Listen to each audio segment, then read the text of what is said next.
ಎಲ್ಲರಿಗೂ ನಮಸ್ತೆ. ಕರ್ನಾಟಕ ರಾಜ್ಯ ಶಿಕ್ಷಕರ ಪ್ರತಿಭಾ ಪರಿಷತ್ ರಿಜಿಸ್ಟರ್ಡ್ ಮೈಸೂರು ಸಂಗೀತ ಮತ್ತು ಗಾಯನ ಶಿಕ್ಷಕರ ಸಮಿತಿ ಮೂಲ ಜಾನಪದ ಗೀತ ಗಾಯನ ಸ್ಪರ್ಧೆಯಲ್ಲಿ ನಾನು ಭಾಗವಹಿಸ್ತಾ ಇದ್ದೇನೆ.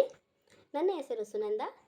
ದಕ್ಷಿಣ ಕನ್ನಡ ಜಿಲ್ಲಾ ಪಂಚಾಯತ್ ಹಿರಿಯ ಪ್ರಾಥಮಿಕ ಶಾಲೆ ಮಾನಂಪಾಡಿ ಮುಲ್ಕಿ, ಮಂಗಳೂರು ಉತ್ತರ, ದಕ್ಷಿಣ ಕನ್ನಡ ಜಿಲ್ಲೆ.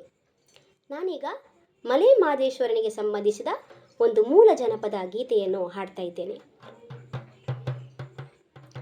6 ಮಲೆ 7 ಮಲೆ ಗುಂಜಿ ಮಲೆ ಗುಲಗುಂಜಿ ಮಲೆ 78 ಮಲೆಗಳಲ್ಲಿ ನಲಿದು ನಾಟ್ಯವಾಡತಕ್ಕಂತಹ ನಮ್ಮ ಮಲೆ ಮಹದೇಶ್ವರನ ಪಾದಕ್ಕೊಂದು ಬಾರಿ ಉಘೆ ಎನ್ನಿ.